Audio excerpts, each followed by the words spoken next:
guys, you know what we're doing now? We're on part 4. If you haven't seen the previous parts of this Alarming Antiques Dollar Watch saga, go back and watch the rest of them. I don't even know how I'm going to do this with my episodes. I think I should definitely split. I don't know. We'll see. Well, I might just get through all these dollar watches here first and then show the stuff I actually bought at the antique show. Yes, I didn't buy any of this stuff. I didn't buy any of these watches here. This is running, by the way.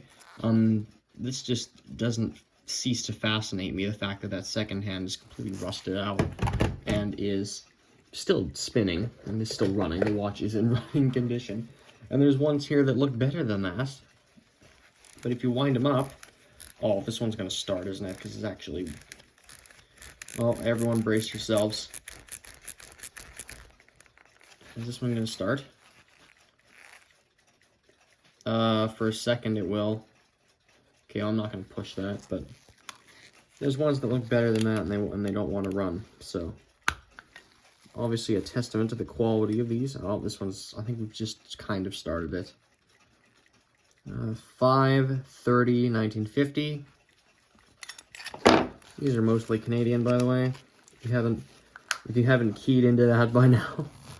I'm gonna put that minute hand up there because this minute hand just popped off there. That's okay. Those minute hands are as common as dirt, so it's fine.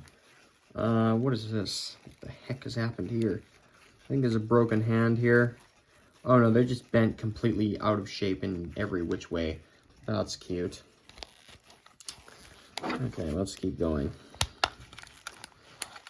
What the heck has happened in here? This is not okay, viewers. Let's just take another look at that. Yeah, the case back looks, you know, kind of gross. Yeah, there's definitely rust going on with this. That spring barrel is icky, and the hairspring looks fine, which is funny, but everything else looks like desperately needs a clean up. How the heck did this even... Yeah, let's just go in there. How the heck did this even happen?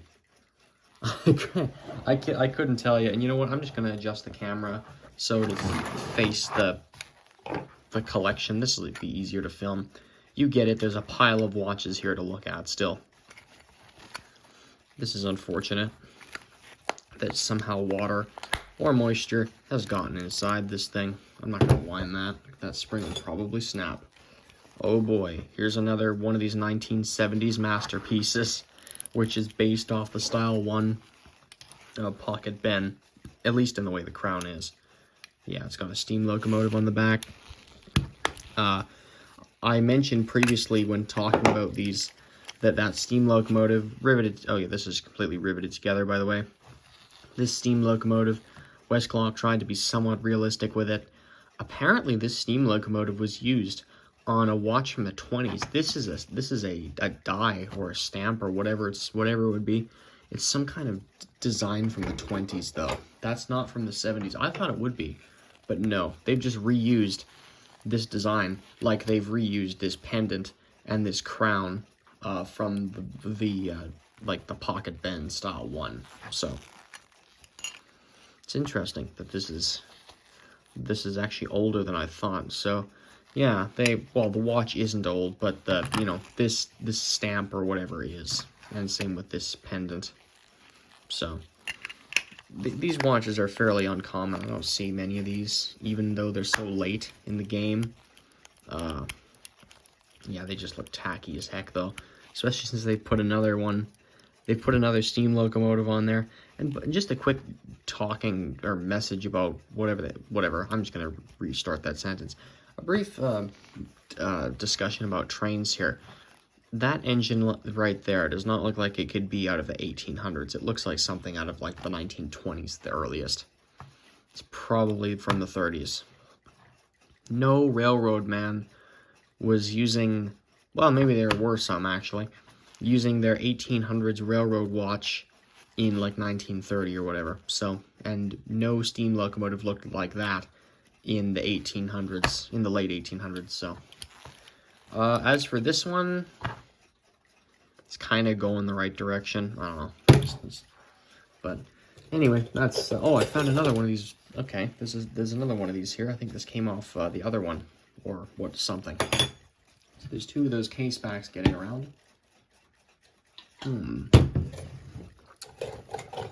now we'll have a bit of a return to form here. I don't even know if there's a point saying the names anymore at this point. What the heck? Are you from 1955? Okay, so I guess they had the steel dials up until 55, or is that aluminum? Might be aluminum. It's from mid-1955, too. That's not even, at the start of the year. That's a really satisfying sound. Okay, yeah. The Westclox Pocket Ben. Hairspring is Fubard. It's from April of 1950, April 20th, 1950. I think I've just about listed everybody's birthdays off. If you have a birthday, if you're a human and you have a birthday, chances are one of the watches in this collection alone was made on your birthday. There's a very high chance that they might be, what is this one from? September 2nd, 1952.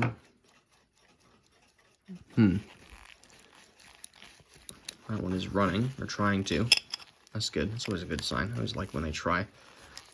Come on, just rust it on. All of these, of course, will be getting the care that they need. They're not just going to sit in this bin.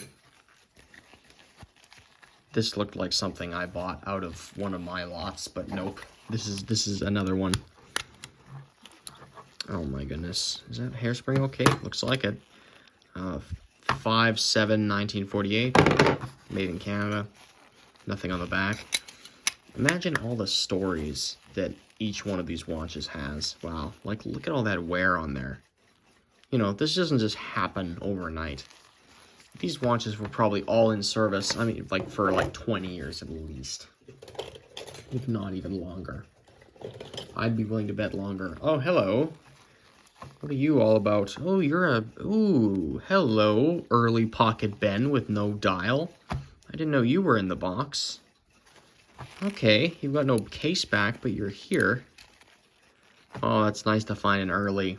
This Pocket Ben, or it's some kind of, I don't know which one this is. It's some kind of early movement. This is the early. This predates the, oh shoot, where's one that has no back? You know what I'm talking about, you guys. It predates this. There is a timeline that you can find on clockhistory.com. Has all the dollar watch movements, or most of the dollar watch movements by Westclox. The Watchworks also knows them all. He's got them all memorized. I do not. I just have kind of the main three down. October 3rd, 1949. Is it late in the year? Interesting. This is actually they've got a ring going around the dial because the hand, presumably the hour hand has been scratching it in that spot and has just been run and run and run to the point where that ring is formed. It actually looks kind of neat with a ring there. Adds character.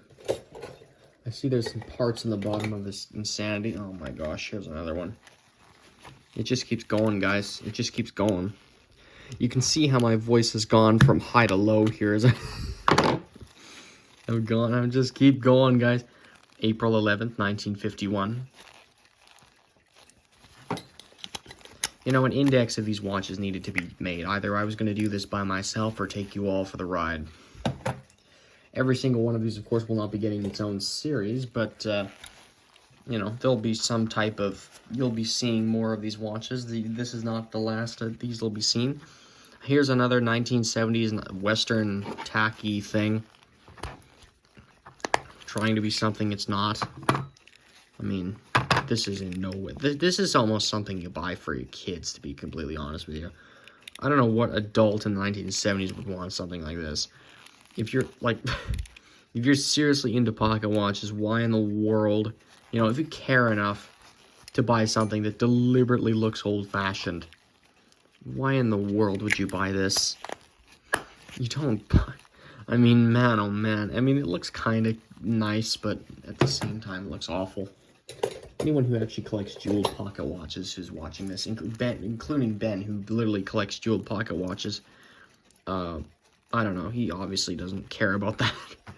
Okay, this is all just a movement from August 21st, 1951. Or is that 31? No, it's 51.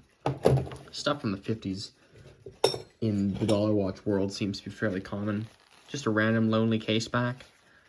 That's okay, we'll put it to good use. I always check case backs. A pocket bend case back. I can tell that this is a pocket bend. Oh wait, is it a pocket bend? Hold on. The case backs through the years and through the different models have a slightly different design. I think that, yeah, okay, so I've actually just grabbed a pocket bend. Yeah, that is a pocket bend case back, okay? The Dax ones are just smooth. Like, they're just, there's nothing, you know, there's no lip on the edge. So, and there's another Dax. Those hands are neat. I haven't seen many of those getting about.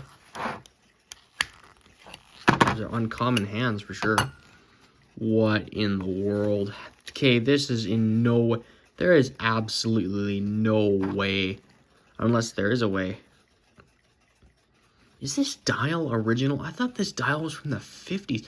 They kept using the same dial from 1935. This is from January of 1935.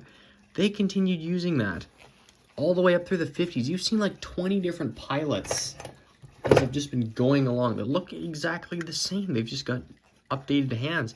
That is weird as heck. I don't know what to tell you guys. This watch definitely needs a repair, a restoration, whatever you want to call it. I think that is original to this though. That's absolutely bananas. This entire collection's absolutely bananas, but you know what I mean. I'm trying to get my disgusting gloves all over the dial here. Man, that's crazy. How in the world? Okay, so I guess that you could... I mean, literally, like, same dial again. Pilot. When are you from? 1965. I'm gonna bet 60s. I'm not even gonna bet 50s on this. Oh, no, I'm completely wrong. This is from 1955, so I was about 10 years off. Exactly, 10 years off. Well, that's not bad. Rusted out on the inside. Clearly lived a terrible life. Actually, no, it didn't. If it lived a terrible life, it wouldn't be here. Although some of these did live terrible lives, didn't they? Okay, let's see what the heck we have here now. These are completely mismatched. 1969 movement. Cool. In good condition. Early pocket bend case with nothing in it. It's one of the early dollar watch cases in some way, shape, or form. Here's another one. Good stuff, good stuff. I think that has the that's called the boy-proof back. I believe that was used on a watch called the American, which I doubt we have, unless this is the case for one. But, yeah, again, this stuff is just hard to come by. That's glass crystal, by the way. A couple of bezels. Or, well, this is a case. That's a bezel. These are mismatched. This is like the Dax case, and then this is like the pocket bend. Oh, wait, no, is it? Hold on, this might not be mismatched at all. I don't know. They're not, it's nondescript stuff right now. There's a spring barrel, just a lonely spring barrel, all by itself, with a spring in it. The main spring looks like it's not broken, so that's good. There's one or two, like, there's like a pallet fork at the bottom of this. There's some screws, I see. There goes the pallet fork. I'm gonna stick that in the top. Yeah, I think you guys already know what the pallet forks look like. There's still a pile of stuff here, you guys. Don't think we're done yet. Westclox Dax. No, the hairspring is messed up on that. Let's go faster, I think. This is some Swiss thing. This is probably the SEMA watch that we saw earlier. There was a random Swiss dial. Oh, great, another railroad special here. We saw a random Swiss thing earlier, and this is probably what it goes to. That balance wheel looks okay, hairspring looks okay, no crown. We'll see what we can do there. I don't know if I even want, I don't even know if I want to restore it. I just feel stupid even working on stuff that has like a steam engine etched into the back, because it's just so tacky. Oh, I hope that's not the hairspring sticking up. Nice Dax. That is so rough. Oh my gosh, you guys. Okay, well, that's Foobarred. We're literally missing the top plate. That's okay. Oh, now it's not going to want to go back together, is it? Oy, oy, oy. I'm not even going to play with that. There's so much other stuff. I mean, that, you know. There's so much stuff here that's assembled. A 1961, no case back, pilot. That's good. This stuff is awesome, by the way. Like, every single one of these is pretty cool in its own way, and especially when the hairsprings and balance wheels are in good shape. That one was made September 11th, 1950.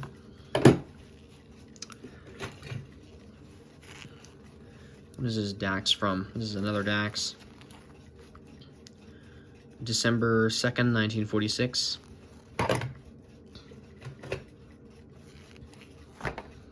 When is this guy from? Another Dax. January 2nd, 1953. No balance wheel or hairspring in that one. Here's something to change it up a bit. Here's a pocket bend. And you're thinking, oh, Greg, it's one of the early pocket bends because it has that older dial. It's one of the Style 5s, right? It's the luminous version of this. Or actually, no, I think a better comparison would be it's the luminous version of this. This one still has the loop around there. I don't want to... I gotta find the right one to compare this to. Here we go. It's the take 3. It's the luminous version of this. You know, with no loop, or sorry, circle. I'm getting tired, guys. You know what I mean. This is the earlier version. This is the later version. You can see the difference. You say it's the luminous version of that. Actually, it's not. This pendant should give it away. This dial was recycled and reused on a later watch, on a later version of the pocket bend, so it actually has this movement inside, the open concept. I call it the open concept movement, but it probably has a different name. It's the later style movement, and it looks like it's from 1966. I was hoping to get my hands on one of these at some point. This crystal's cracked. That's not protecting me from anything. There's, you know, there could be radiation, or could, well, you know what I mean. I don't think, well, radon gas could leak out of there, but I don't know about dust particles on that one. Let's put that back. That needs a restoration, though. I've seen these around. I've known of their existence for years now. I've even talked about them in a previous video that is now long since unlisted. But yeah, I've been aware of those for some time, and I kind of wanted to see one. So there one is. And that's the only luminous one we have. It appears everyone threw out all their luminous stuff when they were done with it in 1961, because you can see that the population here, everything is non-luminous, basically. Nothing here has what? No, I did not do that. Huge dent on that bezel. Wow, impressive. I gotta get some of that.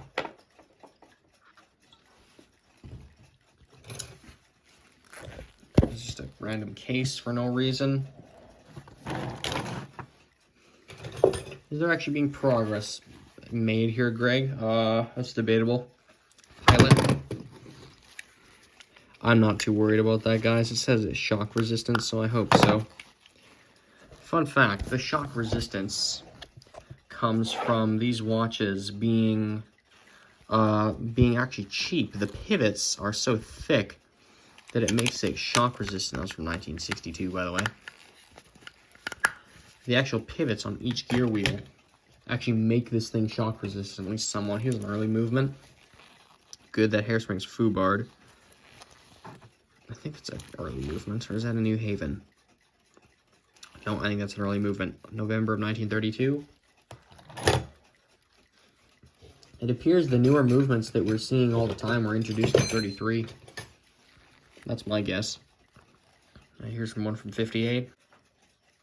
And as we were so rudely cut off by the timer, yeah, we're at time, so I'm done for part 4. We'll definitely make a part 5. Yeah. I will see you then. This collection is absolutely insane. It is taking me 5 parts to get through this thing.